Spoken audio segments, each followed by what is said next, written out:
Time for the only radio show of its kind. Auctioneers of antiques, collectors of cool, veterans of vintage. It's the Donley Auctions Hour on AM 560, The Answer. For the next hour, enjoy great information about buying and selling antiques and collectibles, and some interesting stories. Now, the Donley Auctions Hour. Welcome back to the Donley Auctions Hour. We are back, everyone. Thank you for joining us. Randy, Susan, and Mike Donley, we're here every Saturday at 1 o'clock. And I'm here on the sidelines today, but Mike and Randy are in the studio. Hi, guys. Hey, Susan. Yes, I'd like to welcome everybody back to our show, and thank you. I just want to say thank you for all the support that we've had while we've been gone, and the calls and the emails and everything, both to us and to the show here back to 560. We got a call the other day from a guy who was so upset that we had taken a break from the show, and he says, "You have to get back on the radio. I get together with a group of guys every Saturday just to listen to your show. We find it very entertaining." So for those of you guys listening to the show, we're back. Thanks for sticking with us. Well, without a doubt, and we're changing the format just a little bit. Susan's not in the studio today. Mike and I are. We're going to be taking the lead on the show, and Susan's going to go. Actually, you'll be more of a guest from time to time, correct, Susan? Yes, I could be. But real quick, I just want to let everyone know, for those who are new joining the radio show, the Donley Auctions Hour, we're the owners of Donley Auctions in Union, Illinois. We're just 60 miles west of Chicago, and we're here today to talk about items that you might have at home or in your garage that you might want to sell at one of our upcoming auctions. So you guys are going to talk about some of the things that we've held, our big annual spring classic, and what's to come, to see if there's anything there that we could consign for you for an upcoming auction. Well, without a doubt. So, Mike, let's first kind of recap for everybody out there, because we were giving everybody a week-by-week, a blow-by-blow description of how the auctions were coming, but now we kind of left everybody hanging with no results from our past auctions, because we've had 3 or 4 auctions since we've been on the air. Let's talk a little bit about April. Well, yeah, April was a real barn burner. It was a 4-day auction, and thanks to everybody out there for consigning their items. I mean, it was just a tremendous success. We had people from all over the world came in, actually, for it. But I'd like to point out that, like, a barn burner was a good thing, yes? Oh, yes, yeah, that's an old term. So, yes, it was a very successful auction. And as Mike says, wow, people literally flew in from all over the world and bid at the auction. And there were so many fun surprises of how well things sold at the auction. So that's always good news. You want to talk about the highest priced item that sold? You guys know what it is, and that was quite an exciting moment at the auction on Friday night. Well, you're going to have to remind me. How about the peanut roasters, guys? Those peanut roasters. Yes, I do have to say we had, ladies and gentlemen, some old, kind of rusty, wouldn't you say? Yeah. Old, rusted out peanut roasters came from a local Chicago business, and we had them pre-auction estimated at $500 to $1,500, I think, because that's all they're worth. I mean, in normal times, we've sold them before, and that's the value, $500 to $1,500. And what did they end up going for? I mean, I think one went for $11,000 and one for $18,000. Incredible, yeah. And these were just big commercial hunks of steel. I mean, and here's the beauty. I mean, these we had all kinds. Well, like all 4 of us were standing there with our phones because these were out-of-state bidders really competitively going after these things. So it only takes two people, folks, that want something, and that's why you want to sell at auction, because these are the kind of things that can happen. Instead of getting 500 to 1,500, we end up getting people 18,000, for their items, and that's, again, the beauty of an auction. Well, the other big surprise there was the saloon doors. They're a beautiful set of Brunswick saloon doors. The gentleman was hoping to get $1,800 from them. They brought $11,000. $11,000. That's just incredible money. And yes, I remember right before the auction, I think we had them, we had them pre-auction estimated pretty good. Yeah. But I think we had like a $3,000 opening bid or maybe even $5,000 opening bid for them. And he said, please lower the bid. He said, I'll be happy to get $1,800 for them. And Mike said, calm down. The auction hasn't started yet. Let's see what happens. Yeah, that's pretty good. That's again. That's right. We had thousands of bidders online for this auction because it was not just one day; it was 4 days and thousands of bidders, and we had standing room only in the auction gallery. It was quite an event. It really was an event. That's well said, Susan. Well, some of the other highlights from the auction, real quick, those peanut roasters, they went for $18,500. Did you mention that? Yes, we just did. $18,500. And then the cars that we had, the Model A, the 1931 Model A sold for $18,000. Yeah, and that's a good price for a Model A nowadays. It's a very good price because, unfortunately, the older the car right now, unless it happens to be a very rare, desirable specimen, unfortunately, the older the car, the harder they are to sell. Model Ts and Model As just aren't bringing the money that a 1960s or 70s muscle car does. I mean, you can't even equate it. So T's and A's, T's and A's are kind of hard to sell right now. Yeah, you can drive them in parades and such, but it's nothing you really take out on the highway like you can a more modern car, 60s car or anything. So that limits your ability to you have think fun. about it, 35 miles an hour top speed. I mean, even local speed limits are very often more than that. And just mechanical brakes and things like that. They're just not something you want to... No airbags, right. All the things you forget about. Not even seatbelts in a Model A. No. Wow. So the other highlight in the vehicle department was my personal favorite, was the 69 Firebird. It was orange with a white convertible top. She had a goal that she wanted. We exceeded that goal. That one sold for $14,000, and it was really just kept in the garage for many, many years. Well, it was a two-owner vehicle, which was interesting, but truly it, unfortunately, it was a barn find. It had a lot of work that needed to be done to it. So, yes, that was good money. So if somebody out there hears, a 69 Firebird, $1,000 or what have you, that doesn't sound like a lot of money because a restored version of that could be $50,000. But the problem, again, today is the cost of restoration very often exceeds the cost of the restored item. So you could put $50,000 in a car like that, and so when you've got the purchase price, what can you pay for one? I thought it did very well. So well, that's great. And then we had a 55 camper. Not only did we have cars and motorcycles and all this coin-op and pinball machines, we also had that 55 camper. That was pretty cool, wasn't it? That was, yeah. That's an item I would have liked to have. Yeah, that even had like the plates and dishes and everything. It was all set out. All ready to go, yeah. And it was just classic 50s. But, there were big peanut wagons and popcorn machines and just all kinds of stuff. And your stock ticker sold again, too. That one sold for $7,500 for a stock ticker. And that's on the low end for a stock ticker. So I want everybody out there to know if you've got a stock ticker, they will, depending on condition. Now, this one, it had its issues. So $7,500 was certainly all the money on this one. But stock tickers can go up exceedingly. I mean, stock tickers can go up $10,000, $15,000 and up. So if you have a stock ticker at home, a ticker tape machine, most of them were given away. as gifts and prizes when people retired from the stock exchange. So there's a lot of them out there in the Chicago area.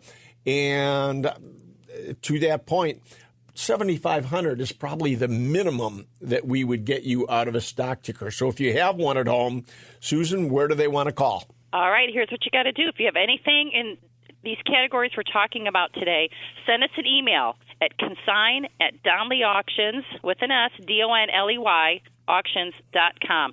Send us some brief information, what it is, where you're located, how many items do you have, and send us some photos, and we will definitely give you the next steps. Right, and all these things we're talking about, we're always looking for more. So we're looking for more vintage cars. Oh, and let's talk about that in our next segment, all the cars we just pulled out of Wakanda. We've got looking for cars. We're looking for signs. We're looking for gas pumps and just anything vehicle related, motorcycles. Anything with wheels, pretty much. And that's because we're going to be holding the August Summer Classic coming up. So we're going to be talking about more of those items as well. And speaking of cars, can we touch on those license plates? We'll get back to that. Fantastic license plate auction. Don't go anywhere. You're listening to the Donley Auctions Hour right here every Saturday now. We're back, folks, on AM 560, The Answer. They've been called auctioneers of antiques, collectors of cool, even veterans of vintage. And they can introduce themselves. Thanks for listening. This is the Donley Auctions Hour on AM 560, The Answer. Welcome back to the Donley Auctions Hour, folks. We are back. I'm Susan. I'm co-owner of Donley Auctions, in the studio today with Mike and Randy Donley. Don't forget, we're located just 60 miles west of Chicago in Union, Illinois, and we're talking about all things with wheels. We just held the April Spring Classic, had some great buys and items that sold at our April Spring Classic, and we just held a license plate collection auction. Mike, can you give us a little update on that? Yeah, that was another really good auction. Many different great plates in that. We had the St. Louis number 1 from 1911, I believe that was. We had 2 incredible number 1 plates from Illinois. They were the 1928 and the 1931, and those things never, ever turn up. And they just walked in the door. Some guy heard we were having a plate auction and walked in with them. Let me give you the prices on those real quick. The 1911 sold for $18,000. Yeah, it's a pretty good price. Yeah. Pretty amazing. The 1928 Illinois plate sold for $6,000, and the 1931 plate $6,500. Yep, that's decent money for those. I mean, and go find another. So and just for everybody out there, the age of a plate has nothing to do with it. I mean, to some extent, but mostly you have to look at condition and you have to look at the digits. The amount of digits dictate price a lot of times on a plate.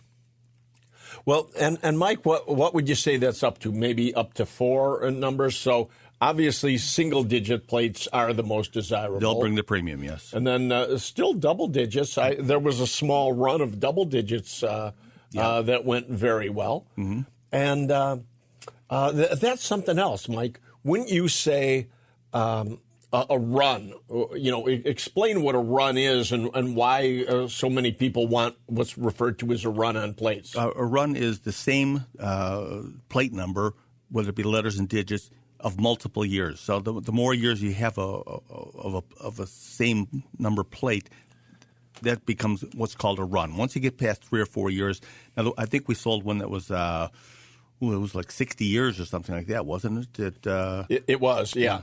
And here's something for those of you out there listening that are only in your 20s or 30s. You don't even know why there would be such a thing as a run. But years ago, plates were issued every year. And my son was looking at a run of license plates, and he said, how did they get one every year? Because, obviously today they only issue stickers. And so he didn't really understand the concept that they used to issue plates every single year. So if you kept the same number and the same number year after year after year, you would develop a run of plates. Most people hung them up in their garage, and that's where we find most license plate collections today is in the Chicagoan suburbs. Yeah, I remember growing up in Berwyn, you'd go down the alley, and the Bohemians have their garage door opens, and every one of them would have a run of plates hanging in there. Absolutely, especially up in the rafters. Yeah. They'd hang them all in the rafters. Yep, you don't see that much anymore. But if you've got license plates, we're always running another license plate auction. Yeah, send in a photo. Just snap a quick photo and send it in. We'll give you our opinion on what it might bring. Now, again, send those to consign@DonleyAuctions.com. And, I mentioned in the last segment, too, that we're always looking for cars. Mike and I just pulled 13 vintage vehicles out of literally a barn setting, and it was really some very, very nice vehicles there. There's it really runs the gamut from a Model A to Volkswagen buses. Oh, yeah. 40s cars. Not one, but two. A 51 Ford military pickup truck. Yeah. 68 Mustang out there. Mustang.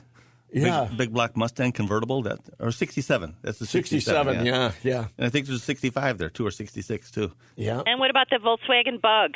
What year is that one? 70? I don't know. I think that's earlier. I think Yellow. It's in the 60s. It's the cutest thing. It's convertible, too, isn't it? It yes, is. Convertible. Yeah. So all of those cars that are out in front of the Wild West town are up for auction in August because we're going to be holding a summer classic. That is correct, add to Susan. that. Yeah, so if you've got vintage vehicles, restored or unrestored, we're looking for them. And I keep pushing gas pumps we want. We want big signs, big old porcelain signs that used to hang in front of gas stations or any business, really. We're looking for all kinds of business signs. We once had a big, huge double-sided sign that came from in front of an old drive-in movie theater. Oh, yeah. What was the name of the theater, Susan? That's where you grew up, wasn't it? Hillcrest. The Hillcrest Theater, yeah. Hillcrest Theater, yes. And then we had another one. From the McHenry Outdoor. Yeah, we had the McHenry Outdoor. Yeah. So and let's not forget Joe's, Chicago Joe's, that neon sign that was out in the building. Oh my absolutely. God. I mean, you talk about big signs. Took a crane to get that one down. But we'll do all the work, too. We'll take the signs down. We'll come in and get it moved and remind everybody how to get a hold of us, Susan. So tell me a little bit about the neon signs, too, because we love the neon signs, right? We had some amazing ones in this auction. Those sell really well, and I believe they're going overseas somewhere. Are we still looking for neon signs? Always neons, yes. But once again, please remind everybody how to get a hold of us. Yes, at consign@DonleyAuctions.com. It's DONLEY auctions.com. Or you can give us a call at 815-923-7000. You bet. We're always looking for more. So one thing, too, we've got a big military auction coming up. I just touched on a military vehicle, which will actually not be held for the military auction, but will be part of our vehicle sale. But we're looking for not only military vehicles, but boy, oh boy, do we have a good one coming up in May, right? May 18th and 19th? May 18th is our guns and ammunition auction, and we'll touch base on some more details in the next segment on that. And as well, I know you guys have some great stories about these wonderful military groupings. That's coming up on Sunday, May 19th. Wow, yeah. So, let's start. Why don't we get started on the military? Ladies and gentlemen, we're always talking about provenance. An item is just an item. If you have no kind of story to go along with it, how it was acquired, where it came from, I mean, all the interesting stories. And military relics really need provenance to make them more valuable. Otherwise, a helmet's just a helmet or a dagger's just a dagger. But if you know the veteran that brought it home, any story that he had as to how he acquired it and so on and so forth. Now, we've got this military auction coming up in May, and there are three major, what we refer to as a grouping when it's more than one item that came from a veteran. And one of my favorites is there's a gentleman whose, I believe, father was a World War II German pilot.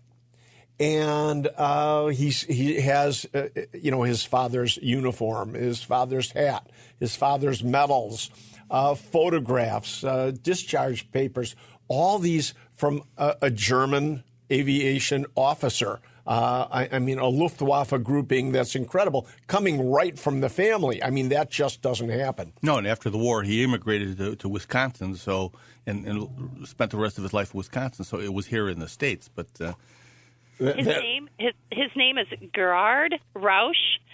He died in 1973. He had 3 kills and was shot down 13 times. Wow, incredible! Yeah. 287 consecutive combat missions and with over 8,000 flight hours. And flew every German aircraft, every style of German aircraft, including the jet. What was that? The ME-109s or something? Was that the jet? The ME-109, the FW-190, the JU-88. Oh, the list goes on and on. But all of that information is in the description, which is online already at DonleyAuctions.com. Good. Well, and we've got. You just have to look for lot number 2045-2045 if you want the whole story there. Excellent. Now, we've got a couple more groupings that I do want to talk about. As a matter of fact, we're running out of time for this segment, so I just want to remind everybody, right now I'm on a big push for World War II Japanese swords. The old samurai swords or any style of Japanese swords, because we're working on another collection and we want to add to this collection. So if you have anything in Japanese swords, you need to call us. That's right. Call us at 815-923-7000. Don't go anywhere, folks. You're listening to the Donley Auctions Hour right here every Saturday on AM 560. The Answer. We're going to keep talking about the guns and military auction and about that fantastic phonograph auction we have coming up in June. Right, guys?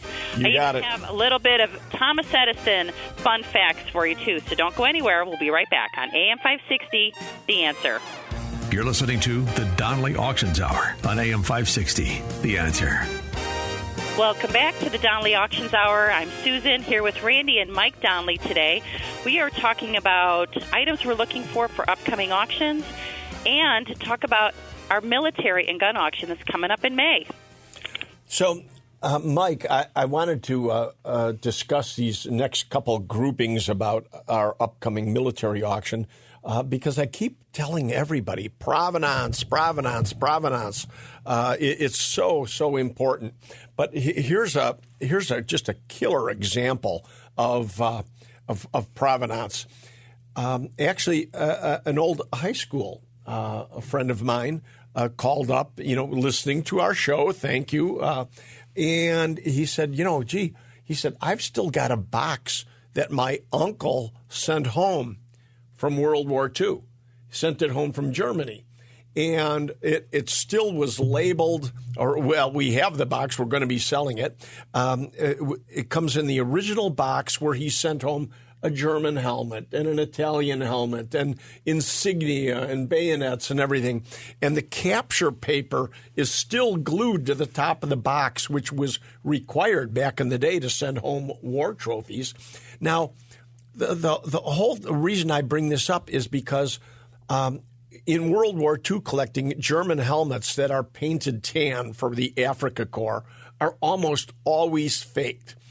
Since they're rare and they're hard to find, unfortunately, dealers fake them all the time. Now, here in this box, there's a tan helmet that without question, has the provenance. It was sent home. It is a true Africa Corps German helmet, very rare, very scarce, and it has the provenance. Great. And that is online also with all those details, Randy, that you had just talked about, what's all included in the Bring Back group. And that's lot number 2035-2035, and it's online now. Go to DonleyAuctions.com. Click on the red button. It'll take you directly to where you can register to bid. Now, here's my favorite provenance story. Because, you have another favorite one. Okay. Oh, my God. This one is so put together by Mike Donley. It's just crazy. You have to be an investigator to have done this. Tell them the whole story, Mike. Well, actually, the gentleman originally had contacted us to sell us some or to consign some phonographs and such. Yes. And then he brings in his uncle's uniform jacket. guy was in the 1st Cavalry, nothing special. Right. Served in World War II, thank him for his service and stuff. But then upon questioning him, I said, well, what about your father? Well, yeah, my father had some stuff. So he brings in his father's uniform, and it turns out his father was a pilot. A pilot, yeah. And, nice pilot's uniform. And he flew missions over the Battle of the Bulge and everything. And well, do you have any photographs of him? No, I don't have any photographs. So any more information about him? No, not really. So we started investigating this guy, and it turns out, he was highly decorated. He had an air medal with 10 oak leaf clusters. 10 oak leaf clusters. Yeah. I mean, oh, my God. It's just crazy. Yeah, he was a fighter pilot. And so we just keep pressing him, and the more we press him, then he finds more stuff. And we're putting this group together little by little over a period of a couple months, really. Yes. He was contacting him back and forth. And the last thing, items in the grouping already. And the last thing I'm saying, well, what about the medals? Because we were able to find. Actually, he brought in his discharge papers. Then we see all the medals he was awarded. We said, well, what about the medals? And he said, I don't know whatever happened to him. Yeah, no, we don't have them. So he showed me a picture. When his father died, they did a little display for him at his funeral, and they had his uniform there and everything. And I zoom up on the phone, and there's the medals laying there. And I said, well, here's the medals in the picture. Oh, yeah. And then that jogged his memory as to where they were, and he went home and found them in his father's dresser drawer. So it was just... The grouping, ladies and gentlemen, is just incredible. I mean, the man flew thunderbolts, right? Yeah. Mm-hmm. I mean, just the whole story of this pilot and all the goodies that go along with this grouping right now. But you see, if you don't put the stuff together, folks, you're losing not only history but money. Yeah, the story is worth as much as the items. Absolutely. It all translates into dollars and cents. And this is our job for you, is to try to explain and help you make money with items that you want to sell. Our mantra always is, hey, we make it fit in your wallet. But that's true. But also, we try to get you the most. Always, our job for you is to get you the most money that we can. We've got one shot at doing this, and it's going to be very interesting to see what this group goes for. That's right, and I want to mention his name. His name is First Lieutenant Robert Kranz from Milwaukee, Wisconsin. Thank you for your service. Absolutely. So all veterans out there, thank you so much for everything you've done for us over the years to keep this country what it is today. One more other thing I want to mention. Go ahead, Mike. I want to mention about the military auction coming up is the great 8x10 glass slides of the Wright brothers demonstrating their plane for the United States Army that we have. I mean, you know what, Mike? On the next segment, folks, you've got to listen to this story about the training plane that we have, too, in this auction. Mm-hmm. Okay, more interesting stories coming from the Donley brothers coming up next. Don't go anywhere, folks. You're listening to the Donley Auctions Hour right here every Saturday on AM 560. The Answer. We're also going to talk about vintage stereo and audio equipment that's coming up May 11th. And for those of you who grew up with it in the 50s and 60s, you don't want to miss the stories about this one. Don't go anywhere. We'll be right back. And now, more of the Donley Auctions Hour on AM 560. The Answer. We are back with the Donley Auctions Hour. Thank you for sticking with us during that break. I'm Susan, co-owner of Donley Auctions, here with Randy Donley and Mike Donley in the studio today, talking about our upcoming gun and military auction. Susan, right before the break, you said, we're here every Saturday. And I want to remind you folks, yes, we're back. We're back every Saturday, at least for the next year. We do have a new contract, and this isn't a one-off show. We're back for a year, so please tune in to us every week, Saturday at 1 o'clock, and we'll hopefully give you some good information and a little entertainment at the same time. But we wanted to continue talking about this auction that we have coming up, because Mike is going to be explaining the Wright brothers, but also tell them about the training plane. Yes, we have some very important glass negatives. These are 8x10 glass negatives that you could that the photographer took, which he'd make prints from.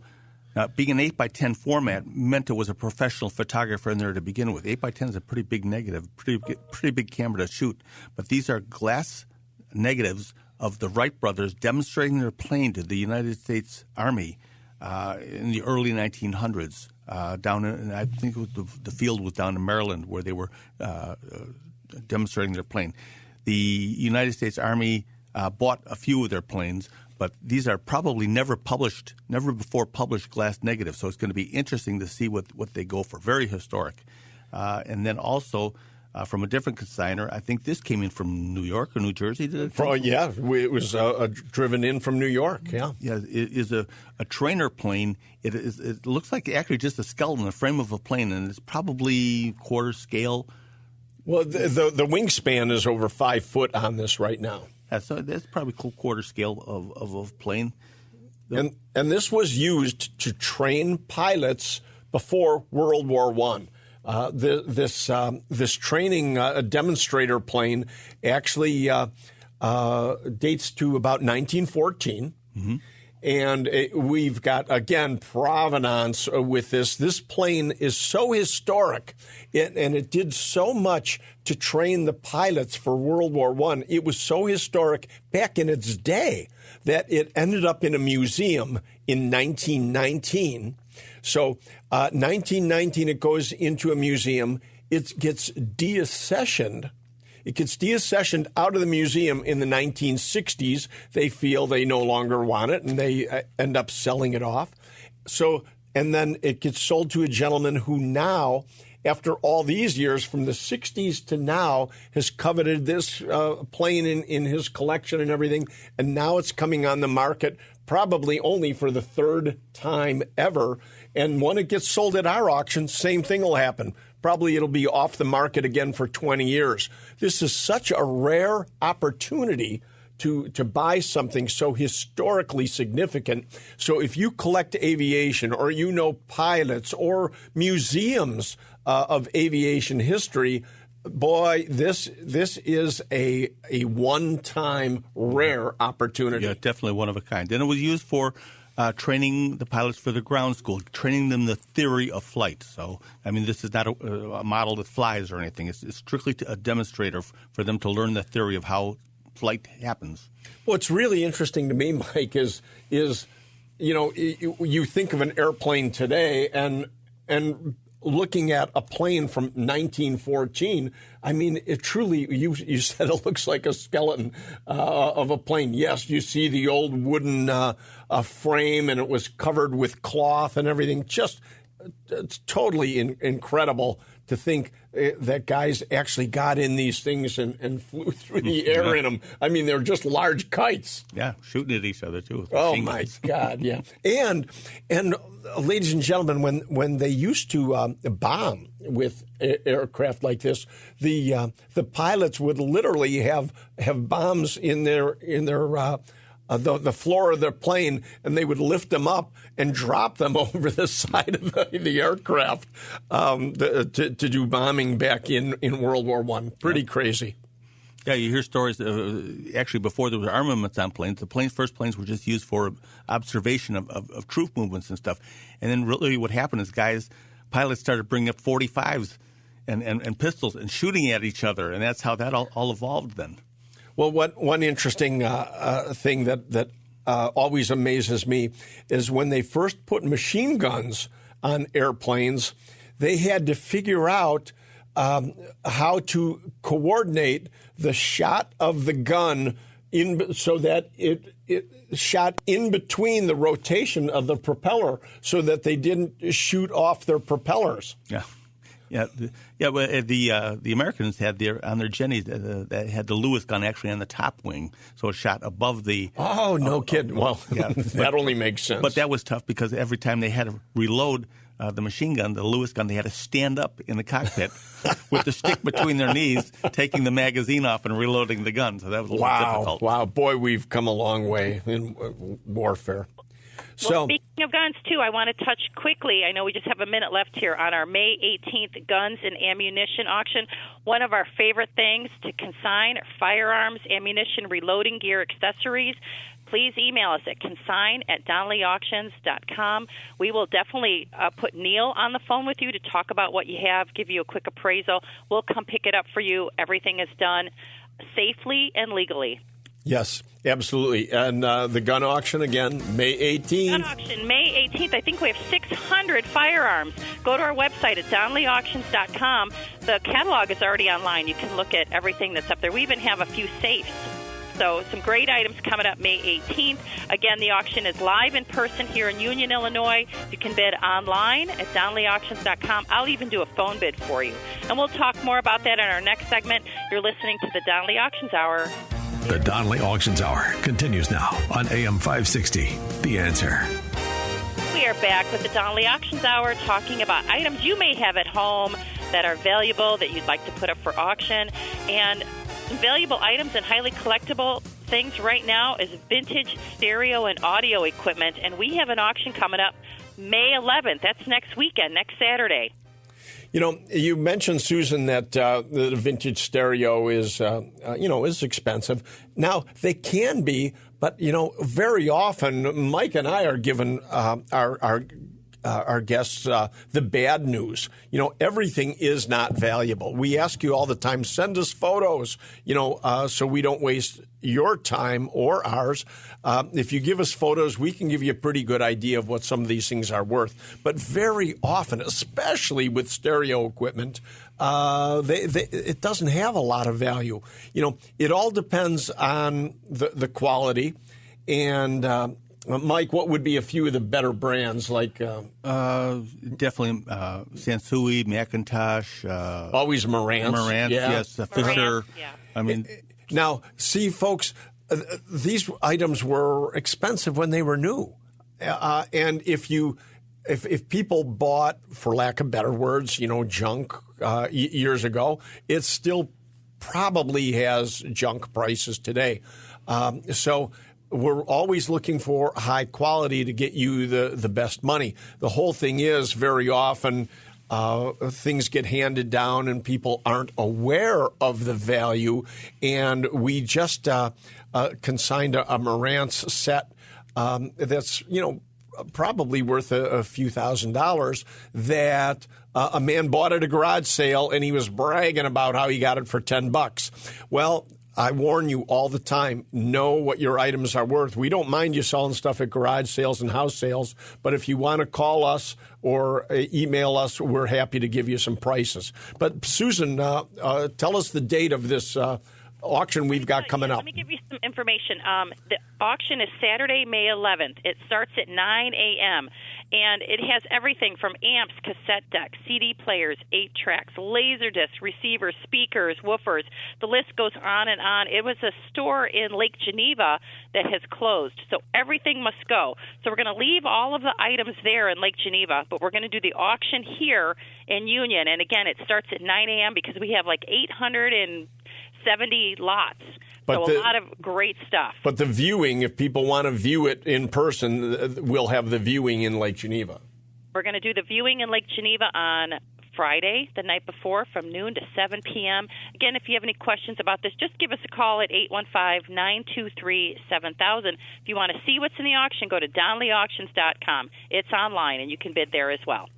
Now, we're running out of time, folks, for this show, but I'm going to tell you about something we're going to really get into next week, and I want to really discuss heavily a big auction we've got coming up in Lake Forest, and that is the Ferrari advertising auction with all kinds of great advertising items, and we've got about 8 vintage race cars and we've got Richard Petty's number 43 car. We've got Mario Andretti's SGP car. We've got great items from the Ferrari dealership. These items are so rare, you have to go online and see our catalog for this auction. But we'll talk a lot more about that. We've got a little time because it's in July. That's right. So tune in next week. We will have more information and interesting stories. And tell your friends that we are back. The Donley Auction Hour is back every Saturday. For now, I'm Susan. And I'm Randy Donley. And I'm Mike Donley. And we'll see you at the auction. Thanks for listening to the Donley Auctions Hour on AM 560, The Answer. Check out all the latest information on upcoming auctions and collectibles at DonleyAuctions.com. And while you're there, you can contact someone about buying or selling your collectibles or estates. That's DonleyAuctions.com.